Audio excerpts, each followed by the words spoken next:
Politeknik Nasional melaksanakan wisuda ke-22 Sabtu 13 Januari 2024 di Hotel Aston Denpasar.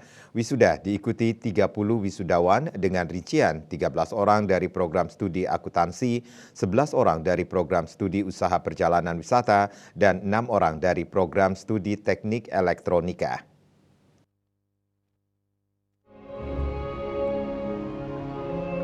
Direktur Politeknik Nasional Imade Adi Purwantara dalam laporannya mengatakan, mutu dan kualitas pendidikan merupakan hal sangat penting dan paling utama di dalam menyelenggarakan pendidikan, khususnya pendidikan tinggi vokasi.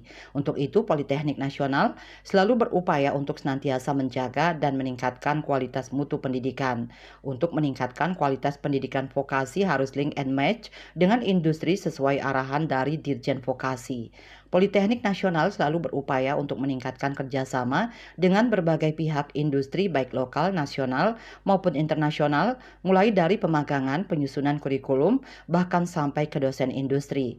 Perkuliahan Politeknik Nasional sejak 4 tahun terakhir ini sudah dikembangkan ke arah industri bis sejalan dengan kebijakan Kampus Merdeka saat ini. Beberapa mata kuliah dilaksanakan langsung terjun ke industri dan tengah masyarakat. Tentunya model seperti ini akan dikembangkan terus sebagai bentuk implementasi program Kampus Merdeka. Dalam mengembangkan pendidikannya, Politeknik Nasional tidak hanya fokus pada peningkatan hard skill mahasiswa, namun peningkatan soft skill mahasiswa juga merupakan salah satu prioritas utama.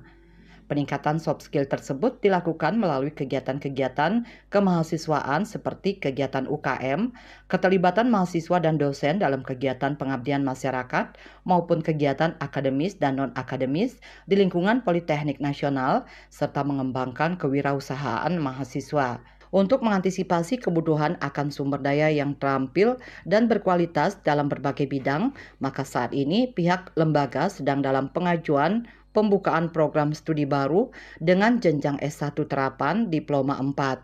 Sebagai bukti dari proses pembelajaran yang berkualitas, prestasi yang diraih oleh Politeknik Nasional selalu meningkat dari tahun ke tahun. Tentunya kami selalu berupaya untuk meningkatkan mutu dan juga kualitas pendidikan yang ada di kampus kami, dan berkat dukungan dari yayasan, kami juga selalu berbenah termasuk sarana prasarana, kemudian proses pembelajaran, tenaga dosen, dan juga berbagai kegiatan lain yang mendukung peningkatan kualitas lulusan mahasiswa kami. Dewan Pembina Pengawas dan Ketua Yayasan Perguruan Teknik Nasional Bali Profesor Dr. Imade Bandem mengatakan, yayasan selalu mendukung dalam mengembangkan sarana dan prasarana.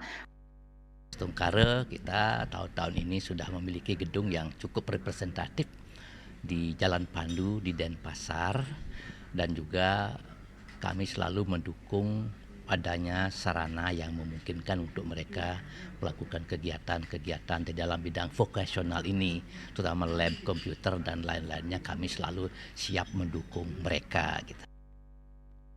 Penyerahan piagam penghargaan untuk wisudawan terbaik wisuda ke-22 program D3 Teknik Elektronika diperoleh Iketut Dedi Antika, ahli media teknik. Program D3 Akuntansi diperoleh Ketut Priya Premayanti, ahli media akuntansi, dan program D3 Usaha Perjalanan Wisata diraih oleh Nisrina Patricia, ahli media pariwisata. Saputra Bali TV.